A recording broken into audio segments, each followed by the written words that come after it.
Oui, mesdames et messieurs, bon dimanche, fidèles téléspectateurs de Canal Congo Télévision, amis de la semaine en images. Avec un invité, nous commentons, analysons l'actualité de la semaine. Pour ce dimanche, nous sommes avec Médard Kankolongo, qui est président national du parti politique Congo en avant. Médard Kankolongo, bon dimanche. Merci, JR. Et comment porte le Congo et comment se porte ton parti politique Congo en avant? À merveille au rythme du pays, et nous nous forçons, nous travaillons, nous venons à peine de redynamiser notre parti et pour nous préparer, il y a des enjeux majeurs pour la gestion de notre pays. Nous venons de nommer les secrétaires nationaux. Nous comptons aussi nommer les fédéraux en avance pour la bonne marche de notre parti politique. Et vous êtes jeune, Médard Kankolongo, vous avez commencé votre vie politique pratiquement dans l'opposition. Je ne sais pas comment vous financez votre parti politique. Est-ce qu'il y a des gens qui sont derrière vous? Comment? Oui, vous le savez très bien.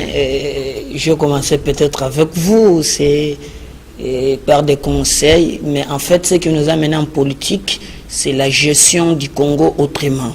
Quand j'ai vu les acteurs politiques faire la politique pas pour l'intérêt général, mais faire la politique pour des positionnements individuels, nous sommes, la population congolaise, 75% sont jeunes, selon le dernier rapport de la BAD, et 90% de ces jeunes ne travaillent pas. À chaque fois que les politiciens se retrouvent, c'est pour se partager des postes, mais en réalité, le vrai problème de la jeunesse, vraiment, n'est pas préoccupés. C'est ainsi que nous sommes engagés en parti politique. Nous avons dit que nous voulons aujourd'hui créer ces partis pour donner la voix à la jeunesse, c'est-à-dire être la voix des sans-voix. Je suis porteur d'espoir. J'ai un projet pour pallier au problème de la jeunesse. Parce que oui, quand vous parlez des problèmes de la jeunesse, Médard Kankolongo, la jeunesse aujourd'hui est minée par le chômage, miné par le banditisme. Et nous notons par exemple ces derniers temps à Kinshasa la recrudescence du phénomène Kuluna. Et ce sont les jeunes qui font ce genre de méfaits dans la société. Ils rentrent dans les maisons, dans la rue, ils attaquent les gens à coups de machette. Or, ils sont encore jeunes, ils sont forts. Ils pouvaient utiliser cette force-là par exemple pour autre chose, pour le développement. Je ne sais pas. Quel conseil vous leur prodiguez, les jeunes qui vous suivent ce soir, qui s'adonnent à de telles pratiques qui nuisent à la société? Je ne peux que condamner ça, mais il faut regarder des causes causales. Pourquoi ces jeunes font le banditisme? L'État à lui seul ne sait pas résoudre le vrai problème de la jeunesse.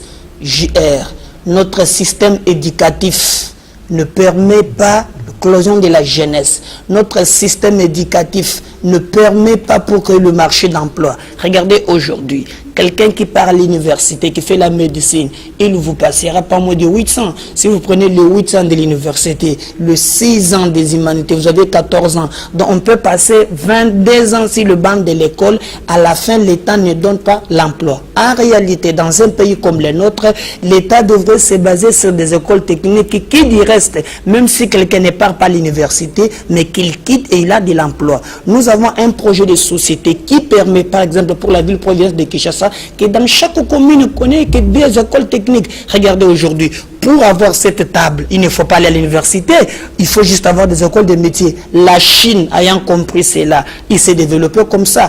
Il a envoyé ces jeunes en récit, les jeunes qui, de l'autre côté, apprenaient le métier et la rentrée. Dans mon pays, vous avez vu, même le maître d'œuvre local, c'est toujours les étrangers. Regardez, même pour avoir le pain, ce sont les Libanais. Notre pays, en fait, l'État lui seul n'a pas une politique fixée sur la jeunesse. Médard Kankolongo, je note que Congo en avant, vous avez beaucoup d'idées pour pouvoir en tout cas faire face aux problèmes qui minent la jeunesse congolaise. Je vous conseillerais, parce qu'on ne sait pas tout dire au cours de ces temps courts de l'émission, je vous conseillerais peut-être de pouvoir faire un mémo et de pouvoir l'adresser aux nouvelles autorités du pays pour que ça soit utilisé comme parmi les solutions à pouvoir résoudre le problème de la jeunesse. Merci beaucoup, Médard Kankolongo. Je rappelle que nous commentons avec toi l'actualité de la semaine. Vous êtes président des Congo en avant. Nous allons maintenant rentrer dans l'actualité. Et l'actualité cette semaine en tout cas est marquée aussi par des cas de décès, par la disparition des grandes personnalités de la République. On a vu Antoine Gizenga Fondu, on a vu Hérode Abdoulaye Ndombas aussi qui nous a quittés, dont les obsèques ont été organisées cette semaine au Palais du Peuple. Et comme la Bible dit, il faut pleurer avec ceux qui pleurent. L'ancien vice-président et le président du MLC, Jean-Pierre Bemba Gombo aussi, a pleuré avec les Congolais qui pleurent Hérode Abdoulaye Ndombassi. Il a non seulement adressé des messages de condoléances, mais il a aussi dépêché sa secrétaire générale, Mme Eve Bazaïba Massoudi, qui a assisté à ses obsèques, qui a même déposé les gerbes de fleurs au nom de l'ancien vice-président et président du MLC, Jean-Pierre Bemba Gombo. Si nous pouvons, en tout cas, avec la complicité de Bruno Zinga, voir cela en image. Et à Kinshasa, à l'âge de 86 ans, au Palais du Peuple, c'est là où le corps a été exposé que la secrétaire générale du Mouvement de libération du Congo, Maître Eve Bazaïba Massoudi, a au nom de son président national, le sénateur Jean-Pierre Bemba, déposé une gerbe de fleurs. Hérode Ndombassi, c'est un grand d'abord sur le plan scientifique. Peut-être que beaucoup ne le savent pas. Hérode Ndombassi, c'est un des disciples de Jacques Lacan, le grand psychanalyste. Mais Hérode Ndombassi, c'est aussi un grand révolutionnaire. Vous savez, lorsque nous sommes en démocratie, lorsque nous luttons pour la libération de ce pays, nous devons nous souvenir de ceux qui ont marqué l'histoire de ce pays. Et Hérodia compte parmi ceux qui ont lutté, cette constance dans la lutte. Et ce qui me frappe surtout en tant que politique, en tant que communicateur, c'était un grand communicateur. Hérodia a une façon particulière de parler. Il a de l'humour, il a du sarcasme. Lorsqu'il parle, on sent, il dit au travers de l'humour, de l'ironie, du sarcasme, des choses sérieuses. Et il m'a toujours marqué, c'est pourquoi je me devais aujourd'hui de venir l'honorer. Signalons que le sénateur Hérode Abdoulaye Ndombassi était l'un des vice-présidents en charge de la reconstruction de 2003 à 2006 pendant la transition sous la formule 1+4. Oui, Médard Kankolongo, là nous saluons la mémoire de Hérode Abdoulaye Ndombassi, l'ancien vice-président de la République, le sénateur. Et nous avons vu là en image Mme Eve Bazaïba aller s'incliner devant sa dépouille et déposer les gerbes de fleurs au nom du président du MLC, Jean-Pierre Bemba Gombo. Et vous êtes président du Congo en avant. Je ne sais pas comment vous avez accueilli très rapidement et votre mot par rapport à cette disparition d'Abdoulaye Hérode Ndombassi. Vous savez, je présente aussi mes condoléances à sa famille. C'est parmi les rares politiciens qui faisaient des déclarations vraiment rationnelles. Au-delà de la politique, je l'ai vu un monsieur très correct et j'ai même entendu les témoignages. Les gens qui ont travaillé avec lui, 1+4 dit c'est un monsieur qui s'est battu aussi pour la liberté au sein de sa famille politique. Ils sont rares, hein, les gens qui ont quitté le pouvoir chez Kabila et resté sans pour ne pas faire des déclarations. À chaque instant, je sais que quand il y avait des politiciens qui est dans la majorité, quand ils quittent au pouvoir, apparemment après 3-4 jours, il fera des déclarations. Ils sont rares. Je peux citer lui, je vois Lumanu, je peux voir Évariste Bochab. Donc, il y a soit 4 ou 5 personnalités de la majorité à qui je regarde un peu la constance dans leur façon de faire les choses. Mais il est parti, que son âme repose en paix.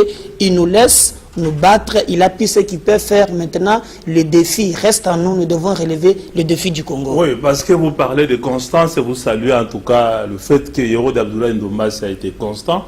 On a vu par exemple beaucoup de gens aussi être constants. Ouais, par exemple, la secrétaire générale du MLC, Mme Eve Bazaïba, pendant les moments difficiles, elle est restée là, gérer les partis.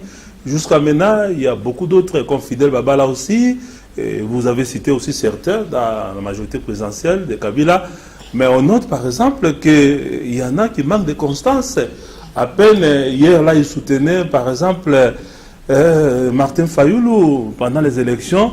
Et à peine les résultats sortis, et on les voit aujourd'hui en train pratiquement de faire des yeux doux au nouveau président, et dire qu'il ne peut pas faire l'opposition, et ils sont prêts à travailler à ses côtés. Je ne sais pas comment est-ce que vous interprétez ce genre de comportement. C'est ce que je venais de vous le dire. Dans notre classe politique. JR, nous sommes de la nouvelle génération. Comme vous l'avez bien souligné, vous avez vu, F. Bazaïba est resté. En politique, on ne s'engage pas que quand tout marche. Et je crois que nos aînés devraient aider la jeunesse. Nous devons avoir des repères. Mais dans notre pays, la politique se fait au nom du ventre. Regardez, tous ces gens qui ont y travaillé avec Kabila, dès qu'ils n'étaient pas au pouvoir, il s'est fait un opposant, il nous donne encore des leçons. Mais aujourd'hui que nous avons dit des gens corrects, je n'appartiens pas au FCC, je n'appartiens pas à ces gens ont détruit la République. Mais j'ai cité quelques noms. Malgré les sanctions, malgré des coups à l'interne, ils ont resté fidèles à Kabila. Vous prenez l'IDPS, il y en a au MLC, nous devons vraiment les saluer. Et même le président Tshisekedi, il doit tenir compte de la constance parmi les moyens pour lesquels il doit travailler les gens constants dans la vie. Si lui aussi de son côté veut encourager les opportunistes, qui n'a qu'à voir aujourd'hui même à la télé, nous, les semaines en images, nous, les comme ça, nous. Donc, il y a toutes des associations. Vous sentez qu'ils ne viendront pas pour travailler pour le pays, mais c'est pour se positionner. Regardez avec la Mouka, allons-y. On nous a dit que les combats étaient autour de la vérité des urnes. Et moi, j'ai vu, là où Martin Fayoulou passait, il y a des millions de Congolais qui croient en lui, qui chantent, qui croient réellement, et ce qu'ils font. Mais par un coup de bâton magique, parce qu'il y a 4 ou 5 personnes qui veulent avoir des postes, on nous dit, sans aucune explication, que la dynamique de vérité des urnes a atteint ses limites. Sans pour ne pas autant expliquer. Et pourtant, Etienne Tshisekedi, de heureuse mémoire, et l'IDPS ont combattu pendant 5 ans. Voilà. La vérité des urnes. Voilà. Mais ici, même pas un mois. Et je l'avais prédit. Martin Fayoulou restera seul. Regardez là où le bas blesse. J'ai vu même des acteurs politiques qui n'inspirent pas confiance pour notre peuple. Et je demande aussi à notre peuple, surtout à la jeunesse, de quitter cette étape d'acclamer des acteurs politiques qui nous utilisent comme des escadrons pour atteindre leurs objectifs. Maintenant, il veut se positionner, gérer au gouvernement. Et là aussi, si le président Félix Tshisekedi encouragera aussi le débauchage politique, je crois qu'il aura aussi craché sur la mémoire de la constance de Tshisekedi. Parce qu'au jour d'aujourd'hui, nous devons montrer à la génération montante que la politique, ce n'est pas l'argent. La politique, ce n'est pas des positions. La politique, c'est l'idéal pour lequel on accède en politique. Et vous allez voir, maintenant j'ai écouté, les gens d'ensemble disent ceci. Maintenant, c'est nous qui sommes les premières forces de l'opposition. En fait, il y aura maintenant Grégaire, qui sera le porte-parole de l'opposition.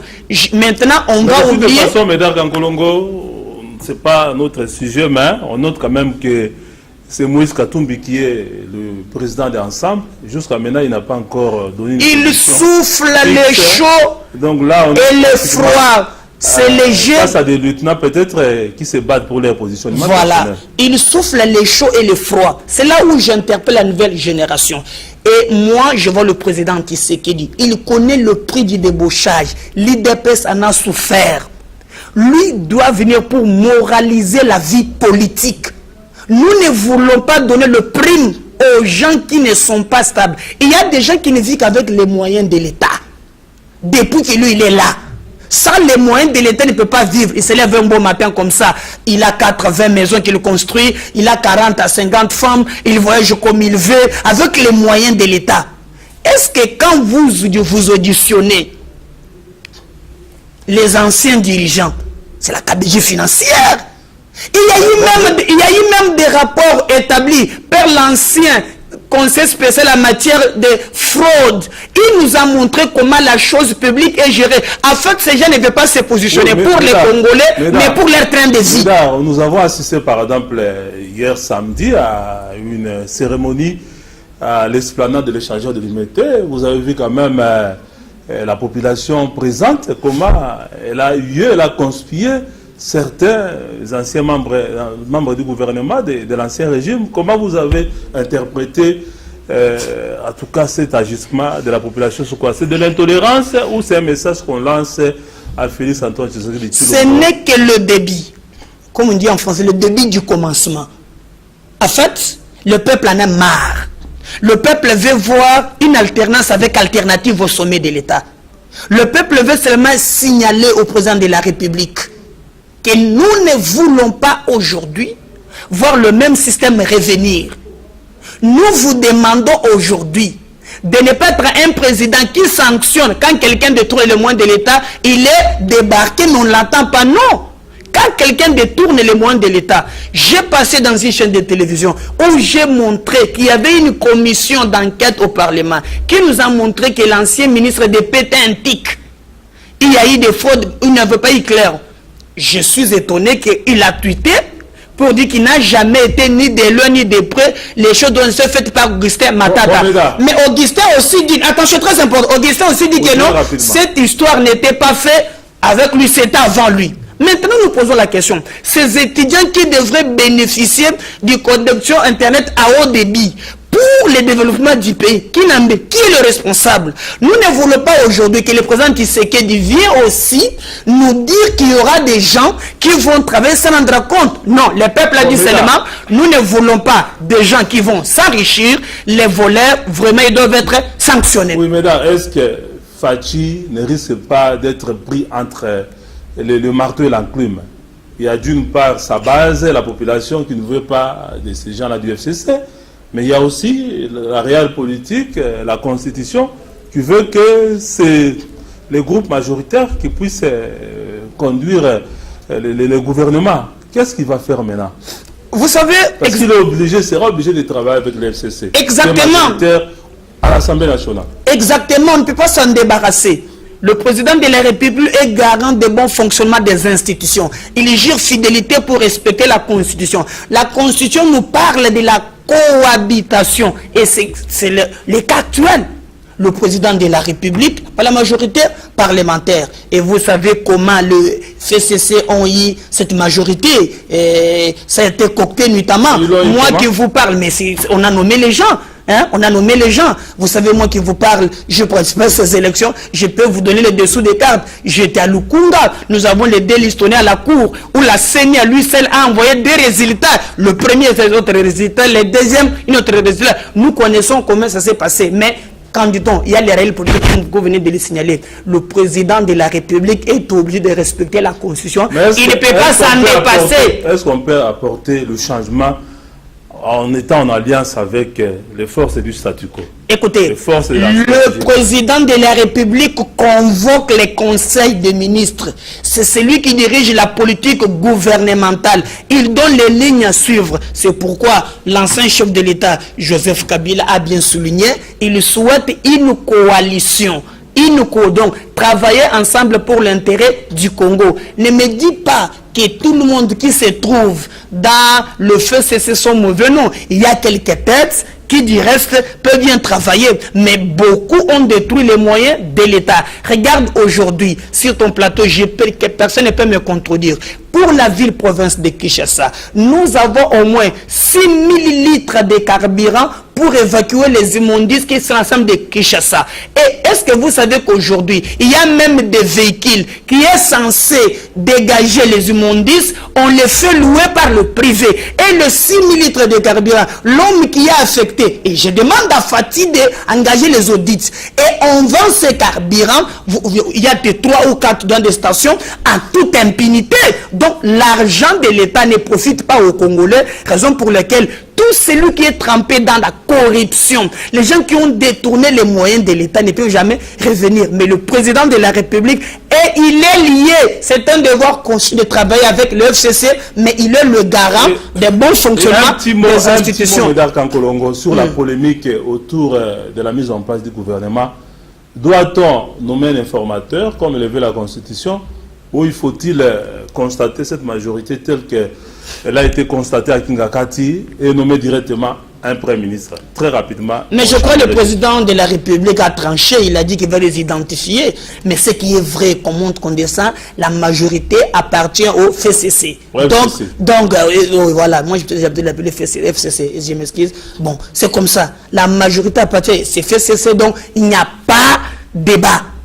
Donc, le Premier ministre émènera du FCC, mais nous demandons, vous savez, le président Kabila a eu à faire un sursaut, bien que Rossi a payé le prix, déjà payé, parce que pour l'histoire, nous devons dire pour nos enfants que dans ces pays, il y avait eu un Marshal Mobutu qui avait fait 32 ans au pouvoir. Après, il y a eu un Mosé Laurent Désiré Kabila, il y a eu Joseph Kabila, à qui sa famille politique, n'oubliez pas le fameux constitutionnaliste Mirindi, Kambere, qui nous disait que non, sur le plan constitutionnel, Kabila pouvait revenir. Nous leur avons dit avec des Rossi, avec des Deschamps, avec les autres, que ça ne marchera pas. Si nos ancêtres avaient laissé Mobutu faire 32 ans, nous ne laisserons pas Kabila au-delà des mandats constitutionnels. Il a compris, le chef de l'État, et il est de côté. Je crois qu'il doit garder son honneur, c'est-à-dire faire ouvrir les jeux démocratiques, instruire à sa famille politique de travailler dans le sens où il veut aider les chefs de l'État afin que les choses marchent normalement. Mais nous disons... Donc vous avez l'impression que Joseph Kabila est en train de se comporter comme un président bis? Je ne pense pas qu'il a cette intention-là. S'il se comportera comme ça, il tirera toutes les conséquences.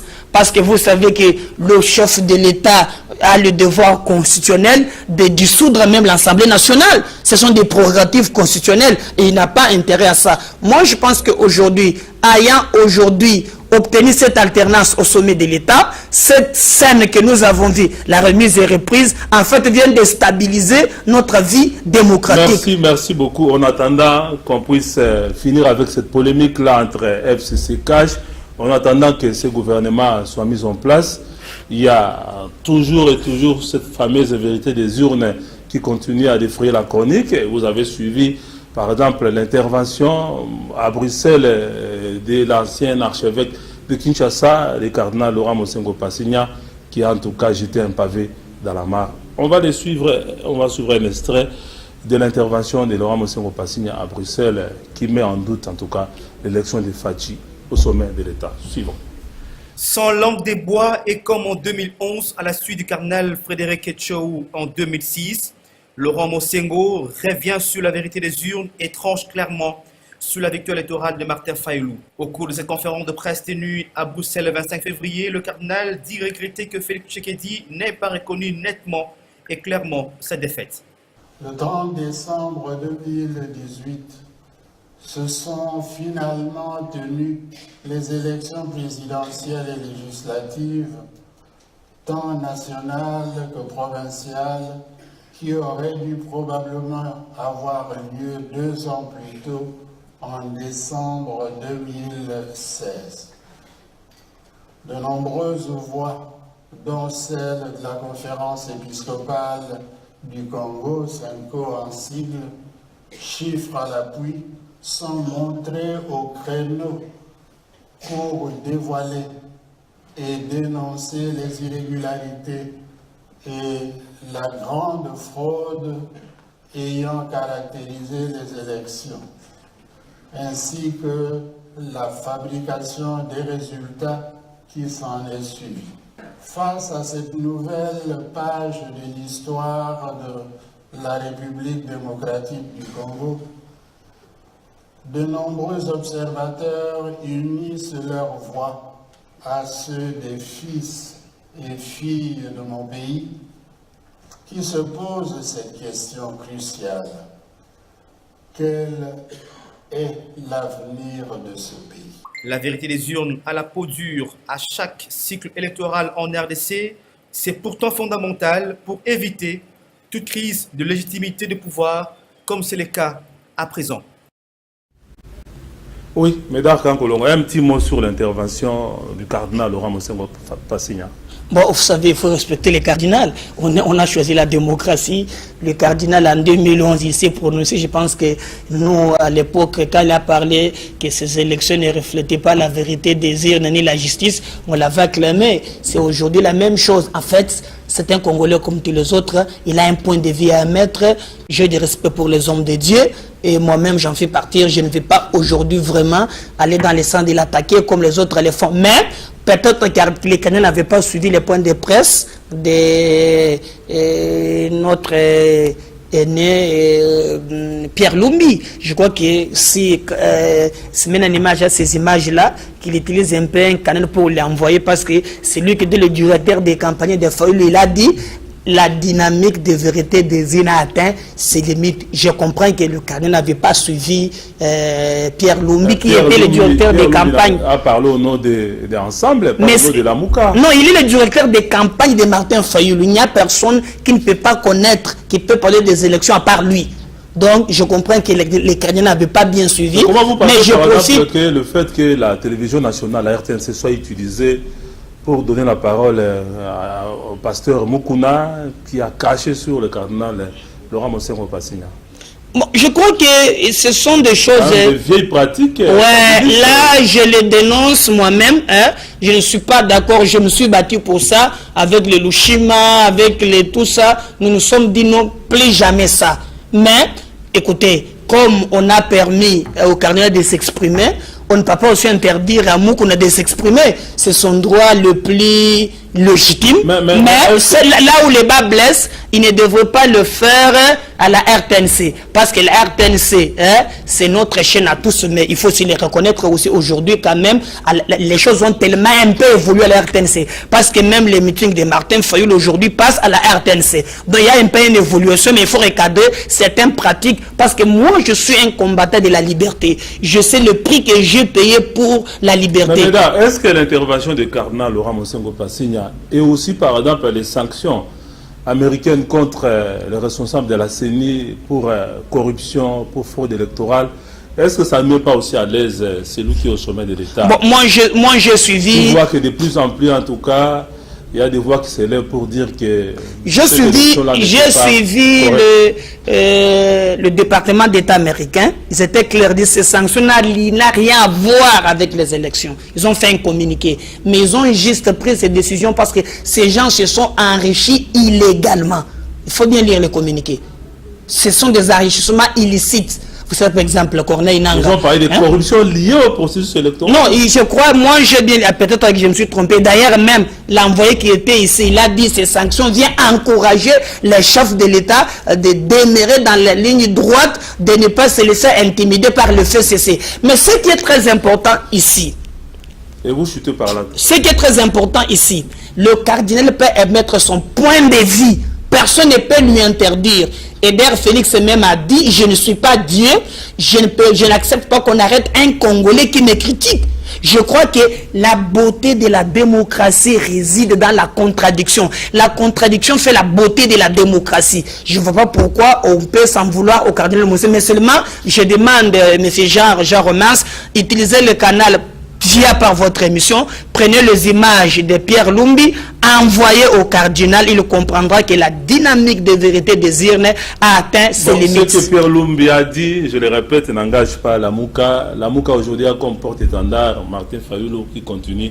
Il est le directeur de campagne de Martin Fayoulou, faut aider le cardinal. Il y a aussi l'église protestante, l'église du Christ au Congo, qui est en train de mener pratiquement des bons offices. Et une délégation a même conféré avec Martin Fayoulou m'a dit on va suivre un peu la prise de position de l'ECC qui souhaite vraiment que des ponts soient jetés entre les différentes composantes de la classe politique pour que la paix règne au Congo. Suivons ça en image. La moralisation de l'espace politique et la lutte contre la corruption constitue le cheval de bataille de l'Église du Christ au Congo qui suit avec une grande attention l'évolution de la situation politique en République démocratique du Congo. Faisant suite à sa communication du 19 février dernier, à travers son porte-parole Eric Senga, l'ECC recommande l'accélération de certains dossiers restés en souffrance en justice sur le détournement de deniers publics. Aux acteurs politiques de s'en tenir à la rigueur du critérium de moralité, éviter les personnes qui se sont rendues coupables de viols sur les mineurs, harcèlement sexuel, détournement des deniers publics, délit d'initié. Ainsi, l'équité et les compétences des candidats primaturables et ministrables dans le futur gouvernement devraient être une option à regarder avec beaucoup d'attention. L'Église du Christ au Congo voudrait profiter de cette communication pour lancer un vibrant appel à tous les partenaires traditionnels de la République démocratique du Congo, spécialement un nouveau type de partenariat qui donnerait à notre pays. Profitant de l'occasion, Martin Fayoulou, candidat à la présidentielle de décembre 2018, s'est exprimé en ces mots à l'issue de l'audience lui accordée par le révérend pasteur André Bokundowa. Que cela aboutisse pour que nous puissions nous révéler le temps, c'est très clair. Vous savez, nous voulons la vérité des urnes. Ça, la vérité des urnes. La vérité des urnes en deux volets.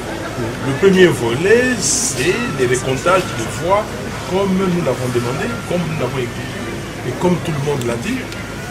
Mais maintenant, si quelqu'un pense que on veut lui faire perdre la face, parce que lui il a triché, il a menti, et que nous voulons couvrir ça, bon, nous sommes aussi d'accord pour que tout le monde garde,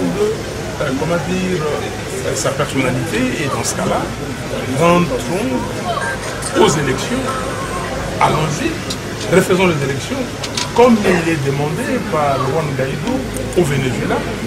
Dans 6 mois, dans 7, 8 mois, refaisons les élections pour savoir qui réellement a gagné l'élection présidentielle. L'Église du Christ au Congo réitère son appel à la conscience nationale et convie les confessions religieuses et forces vives de la nation à une grande concertation de la société civile. Oui, Médard, un petit mot sur la démarche de l'Église du Christ au Congo, qui a rencontré même Martin Fayoulou, lui demandant de mettre un peu de l'eau dans son vin. Est-ce qu'on t'achemine au regard de cette démarche menée par les CC vers un dialogue pour peut-être essayer un peu de décrisper totalement le climat politique entre les différentes composantes de la société congolaise, de la classe politique?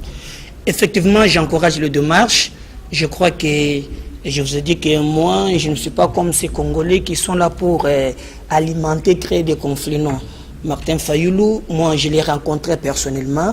Je connais la passion du Congo, c'est quelqu'un qui aime le Congo. Dans tout ce qu'il fait, il y a une dose de la responsabilité. Il porte ses fardeaux pour le Congo. Bien sûr, vous savez, en politique, il y a des paramètres parfois qu'on ne maîtrise pas. Mais moi, je pense qu'il est Congolais. Et d'ailleurs, aujourd'hui, avec des millions de Congolais qui ont créé à lui, il mérite du respect. Mais Félix reste son frère. Il prie dans une même église. Je crois qu'à un certain niveau, ils sont obligés. Parce que et Martin et Félix, tous les deux, nous avons combattu le régime qui était basé sur le clientélisme. Notre combat éternel, c'était d'amener le changement au sommet de l'État. Maintenant que Félix est là, Martin pense que c'est lui qui a gagné les élections. C'est son droit le plus légitime. Nous ne pouvons pas lui refuser. Lui refuser, c'est rester dans la dictature. Regardez, en 2011, Étienne a cru qu'il a gagné les élections. Il avait même prêté serment. Il avait prêté serment. On lui a laissé. Mais pourquoi aujourd'hui on va s'en prendre à lui? Laissez-lui, c'est le jeu démocratique, je venais de vous le dire. Ce que moi j'ai condamné auparavant, c'est quand ça quittait l'aspect politique pour prendre l'aspect tribal et de la haine, là je condamne. Mais maintenant que les choses reviennent à la normale, Martin conteste le régime, c'est légal parce que même Félix aura besoin d'une opposition forte. L'opposition, dans la gestion de l'État, il devient comme une lampe témoin. Regardez, M. JR pour chuter. Est-ce que vous savez que l'opposition joue un rôle important dans la gestion de l'État? Aujourd'hui, j'ai lu le programme de Félix Tshisekedi. Il n'y a que l'opposition qui peut le contester. Regardez, il dit par exemple les aspects prioritaires pour construire des routes. Nous avons connu dans ces routes, je prends la commune de Kinshasa, il y a une route où on a fait après un mois, on ne fait que recommencer. Vous prenez l'avenue Kabinda, les tronçons comme si vous sortez sur Bokassa. L'OACA nous fabrique des routes après un mois seulement. Route à usage unique. À usage unique. Alors nous nous posons la question. Et d'ailleurs, ces routes-là, il n'y a pas de coût. Ça coûte combien, on n'en parle pas. C'est ce que Kimbuta a été réalisé aussi autrefois. Il arrive, il dit, j'ai bien fait, j'ai bien géré. Voilà les bijoux que je vous laisse. Cette maison-là, messieurs, ça a coûté combien? On n'en dit pas. En fait, on ne gère pas l'État comme son propre maison. Non. L'opposition d'une importance capitale. La commune de Kinshasa, je lis, on a dit avenue Kabinda, c'est parce que je suis là, les gens croient nous dans cette commune. La commune de l'avenue Kabinda, n'en parlons pas, l'avenue Croix-Rouge, l'avenue Bokassa, et chose grave, le militaire, j'interpelle le général Kassongo, l'avenue Bokassa, il n'y a pas de tronçon, les gens sont obligés de prendre l'avenue Kassavubu pour rouler. Maintenant aussi des policiers qui viennent sans cynique, tracassant les paisibles citoyens, alors que l'État est incapable de réparer des routes. Nous demandons qu'on désenclave cette commune. La route est en état de délabrement dépassé, les caniveaux est bouché. Je vous dis que même dans cette commune de Kinshasa, les gens dorment difficilement, pas de courant, des immondices. Quand il plaît... Ce qui démontre que les actuelles autorités ont en tout cas... Ils n'ont rien fait. Quand il plaît, vous êtes sur l'avenue Kassavubu, vous pouvez pêcher même des poissons là-bas. Ce sont des temps, je vous dis, il n'y a pas moyen. Et comme... Mais on a suivi Alain André Atondo Liongo dire que le président Kabila laisse à son successeur, en tout cas, un pays en parfait fonctionnement, un pays qui est en bon état. Chose grave, lui, Atondo parle, je l'envoie aller... Vous ne vivez pas au Congo, vous. Regardez, allez-y voir l'avenue Kabinda avant Kassavubu. Les gens maintenant, parce qu'il y a un trou là, avec votre télé, il y a c'est plus 3 mètres. Les gens ont commencé à prendre maintenant des chantiers là où il y a des briques. On est à les jeter sur la voie publique. J'envoie à tout d'aller voir Kabinda avant de sortir sur Prince Kassavubu. C'est grave. Okay, nous disons à ce qui nous concerne, ils ont détruit la République, ils n'ont pas aidé Kabila. Kabila, regardez ce qu'ils ont fait. Il a redonné l'argent pour battre la campagne. Vous savez ce qu'ils ont fait? C'est catastrophique. Je connais au FCC qui sont réellement élus. Nous avons par exemple, je chute par là, pour montrer qu'ils ils ont donné le mot de l'État. Le meilleur élu du FCC, c'est Evariste Bouchab. Vous avez Matata, vous avez peut-être Mende, mais le reste là. Et Kabila les a grondés à Kingakat. Ils ont pris de l'argent. Donc, elle ne vit que sur les moyens de l'État au détournement. Nous disons que le chef de l'État doit bien faire le suivi, donner les moyens, c'est bien sûr, mais doter aussi, parce que ceux qui tuaient le régime Kabila, il n'y avait pas de suivi. Et on doit nous dire combien on fait Kabinda bon marché. Ça nous coûte combien? Parce que ça ne vous appartient pas. Et on a chiffré dans le calendrier, nous voulons voir ça. Ne faisons pas comme le Waka. Regardez les PCR à Lipene là, à Zapé là. Regardez les PCR d'un Koudro, même de 2 cm. Alors, les jours où les routes sont abîmées, lui va se résider à Kingakat, le chef de l'État va partir seul là-bas. Ce sont des fautes graves. Mesdames, en Colombo, nous sommes en train de parler du social. Le pays est détruit. Et on a noté par exemple, depuis pratiquement la reprise au sommet de l'État, il y a la grogne sur le plan social. Il y a même des policiers qui sont rentrés dans la danse à travers la République. Il y a beaucoup de mouvements de grève. On a vu par exemple cette semaine, le médecin non aligné à la prime de risque a aussi manifesté de la gare centrale jusqu'au ministère de la Santé. Suivons ça en image. La prime de risque est un droit, clament ces médecins du secteur public non alignés au cours de cette marche pacifique organisée ce jeudi 28 février 2019 de la gare centrale à l'immeuble du gouvernement à Gombe.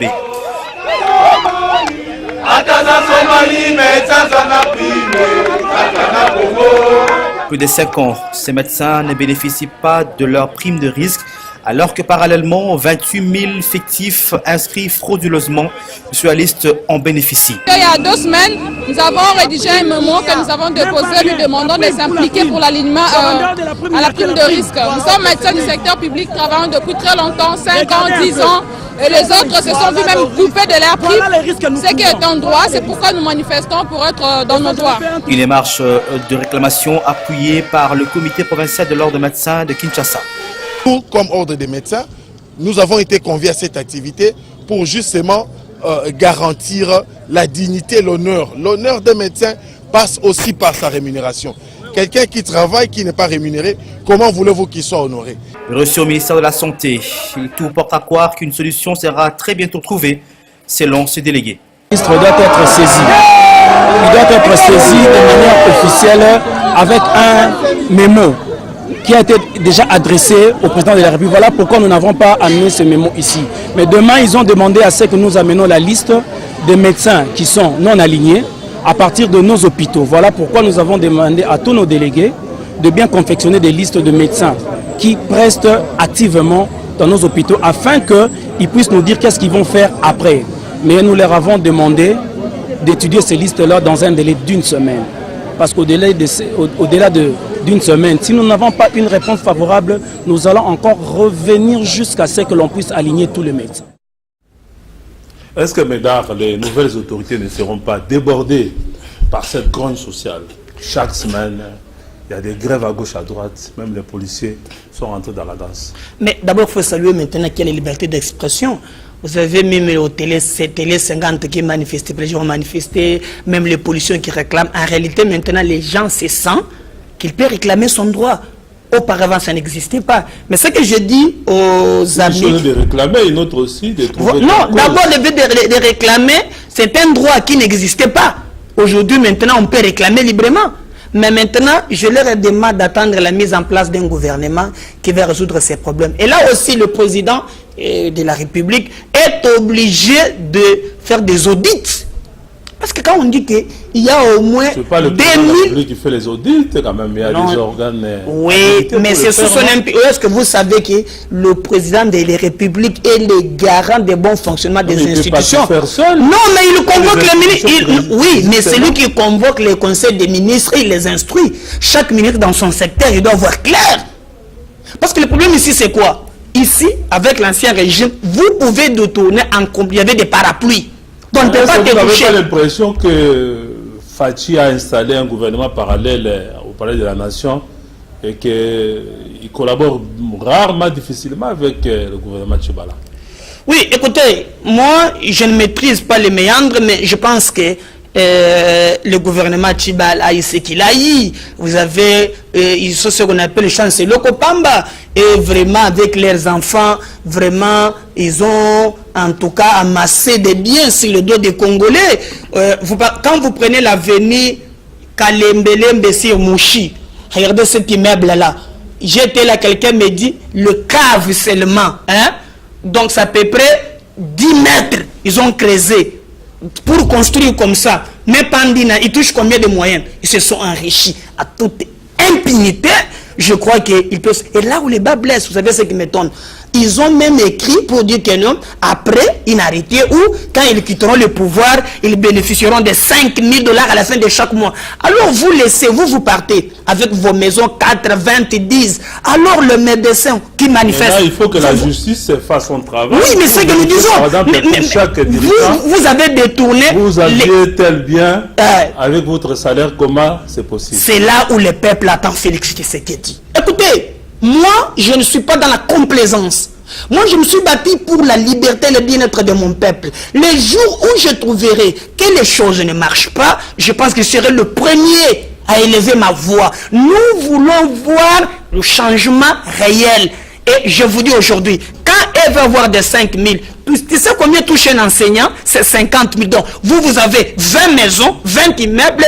À la fin, vous donnez 5 000. En fait, vous êtes les propriétaires du Congo. Votre source, c'est quand vous volez, vous détournez, on vous acclame, on va vous primer avec 5 000. Mais les gens qui enseignent nos enfants, le militaire qui dort dehors, et vous ne s'occupez pas d'eux, nous attendons de Félix Tshisekedi de toucher le peuple moyen, ce peuple oublié, clochardisé, cette jeunesse qui sont à 90% au chômage, qui ne travaillent pas. Regardez aujourd'hui, à l'ONATRA, on m'a dit si c'est 40 mois, SNCC 250 mois impayés, OCC c'est 800 mois impayés. Donc vous pensez en réalité, les politiciens ont pris le pays en otage. Nous allons combattre jusqu'à notre dernière énergie. Nous disons que Félix Tshisekedi doit toucher le vrai problème.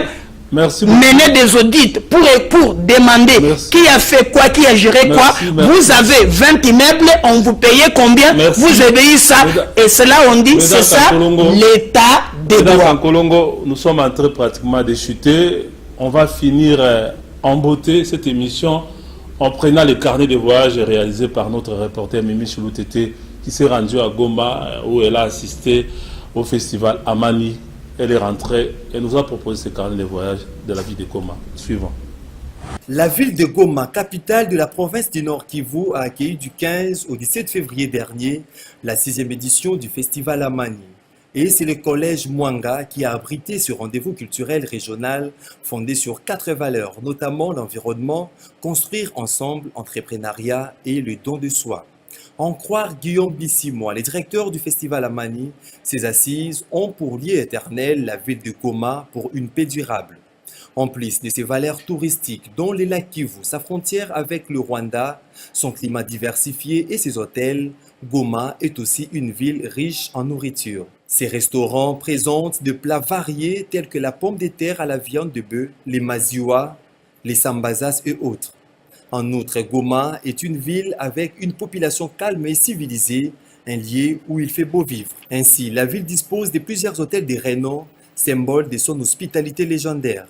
Parmi les plus connus, Ilusi, Mbiza, Linda, Cap Kivu, 2 paysages où a été logé le candidat du peuple Martin Fayoulou pendant son séjour lors du meeting des remerciements. Goma, une ville à très forte circulation routière et le moyen le plus utilisé et les taxis-motos dont la course revient à 500 francs congolais alors que le véhicule taxi coûte 10 $ par course. En termes de quartiers, il y en a toute une panoplie parmi lesquels Birere, Office, Mangengo, Katindo, Imbi, Katoi, Kassisa, Keshero, Mabanga Sud, Mabanga Nord, Niragongo, Volcan, la liste n'est pas exhaustive. Signalons que tous ces quartiers cités sont répartis à seulement 2 communes, la commune de Goma et sa voisine de Karisimbi, où s'est déroulé le festival Amani 2019. Oui, 30 secondes, Médard Kankolongo, votre mot de conclusion pour que nous puissions pour que la boucle. Non, je vois Goma, je salue nos amis de Goma. Vous savez que Goma, c'est une ville touristique. D'ailleurs, là où les bas blessent, si vous êtes à Goma, vous traversez à Gisenyi au Rwanda c'est le paradis. Vous traversez, c'est l'enfer. Je demande au président de la République de s'occuper. Et d'ailleurs, j'apprends qu'on continue toujours à tuer les gens à l'Est. Non, il a dit dans les premiers 100 jours, il va s'atteler pour donner la paix à Goma. Je le salue, que le président de la République fait par tous les moyens pour rétablir la paix à l'Est. Pas seulement à Goma. Moi, j'étais à Goma, j'étais au Kasaï oriental, précisément en Mbujimaï. À Yumbi aussi. À Yumbi aussi. C'est grave. Par exemple, en Mbujimaï, si vous regardez l'aéroport, vous allez pleurer. Même, c'est comme on est au 3e siècle. Donc, je crois qu'il y a beaucoup à faire. Les chefs de l'État doivent s'ételer. À Yumbi, il y a eu des morts. Il a dit qu'on va réparer. En tout cas, la justice aussi pour faire son travail. Oui, et nous, par exemple, je suis désolé que le gouverneur qui a été là à Yumbi veut être encore gouverneur à Kinshasa. Voilà comment les politiciens veulent gérer la République. Mais nous disons, c'est Amani, la paix. Je suis d'accord avec nos amis. La paix arrive avec la justice. Il n'y aura pas de paix sans justice. Merci beaucoup, Médard Kankolongo, président national du Congo en avant. Merci d'avoir partagé ce moment avec nous. Merci à l'équipe technique. Merci à tous ceux qui nous ont suivis. Rendez-vous est pris dimanche prochain pour un nouveau numéro de votre émission. Bye. Merci, Gérard.